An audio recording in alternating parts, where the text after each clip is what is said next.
In this video, we're going to go ahead and build out the rest of the controllers that go up the spine and around the arms and the neck.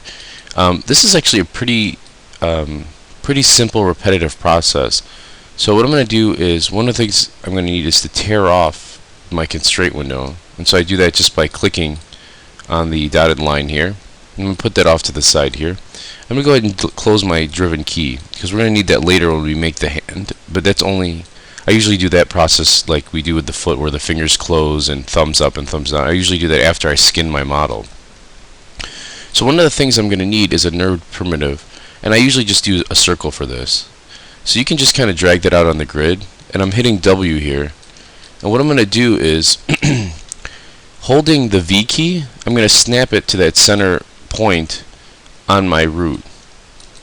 The next thing I'm going to do is to modify freeze transformation, and I'm going to be doing this a lot in this video. So I'm going to hold Control and Shift and click on that, and then add that here. Okay.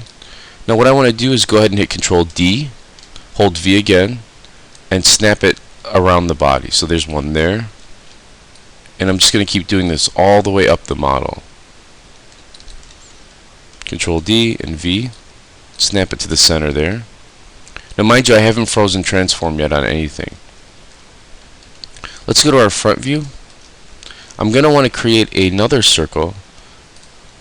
Oops, let's rotate that on the Z axis. Let's do 90 degrees.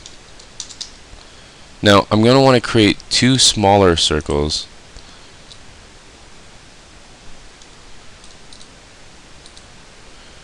For the clavs. So I'm just going to hold V, and there's one there, and these are just going to be controllers for the clavicle. So I'm going to hit Control D, and I'm going to copy that guy.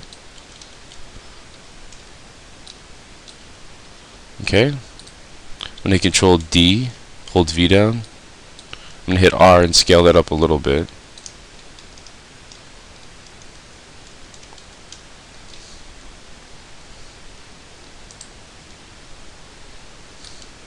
One there,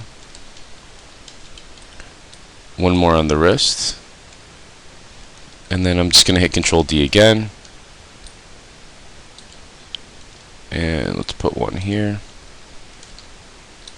one there, and one more on the wrist. Okay, so if we look at this, we've got a controller on the wrist, the elbow, the shoulder, the clav.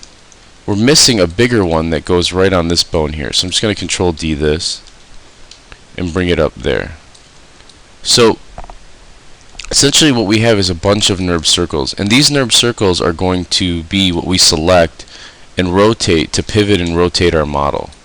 Okay, so what I'm going to do is, to kind of speed all of this up, is I'm going to go ahead and uncheck mesh and bones here. So when I highlight it, all I get are the NURB circles. And then I'm going to go ahead and click my freeze transformation button. So now when I click on that, you can see they're all perfectly, transforms are all completely frozen. So it's kind of a quicker way of doing this. Now the next thing I want to do is, I'm going to use my selection tool. I'm just going to select the NURBS controller and then the root. So let's make sure bones is reselected here.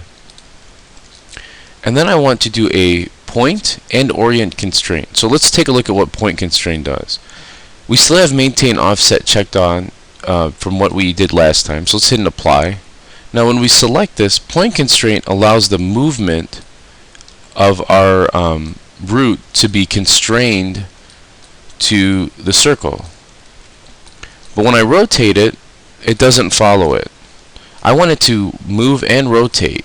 So let's go ahead and do that again. So let's select our controller, then our root, and let's click on Orient. Now when I rotate this, you can see that the hips rotate, and if I want to go back to the original, all I have to do, because we froze transform on it rather, I just zero those out. So what I'll normally do is I'll go through and I'll just point and click Orient, because it remembers my last settings. Point, Orient. It's a pretty quick process. Click on that middle guy, point, Orient. Now the clav, And again, you want to stay, you don't want to jump around too much on this because you can forget and then your model will break and then you're not sure why it broke. Let's do point, orient, okay. Now let's work our way this way. And if you did forget, it's not going to be the end of the world if you go back and repoint and orient constrain it. The worst case, you'll get an error, and the error won't affect your model in any way. Now, something I'd like to point out is this. This is a issue I find a lot. A lot of people sort of run into, and they're not sure why their rig broke. If we go ahead and rotate our model, what you'll notice is nothing's happening. It's not functioning like the root does anymore. And if you actually look at the root, that's not really functioning the same way either. So let's take a look at this. So what exactly is happening? Well, since we point and orient constrained it all the way around the rig, what we have to actually do is we have to parent these down back to the root, because the root is the original origin of all the point and orient constraints. So for example, if I rotate this, notice how nothing happens.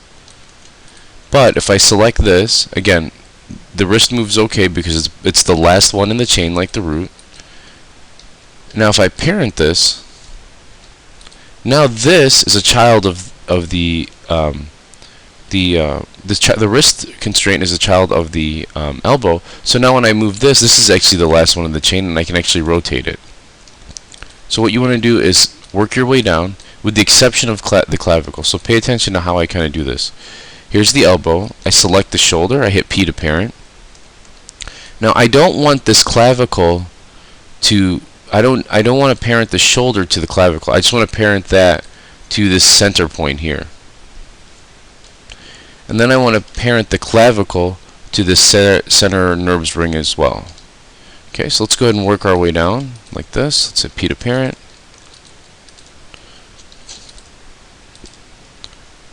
So far, if I rotate this guy now, it should rotate everything up to the left side of the body. Yep, that looks pretty good. So I'm going to select this clavicle ring, P to parent that. I'm going to parent that down as well. And then, oops, let's go back to perspective. Select the wrist, parent that to the elbow, elbow to the shoulder. And now when I move the shoulder, it'll move it all like that. And then if I want to get back, I can just type in zeros here.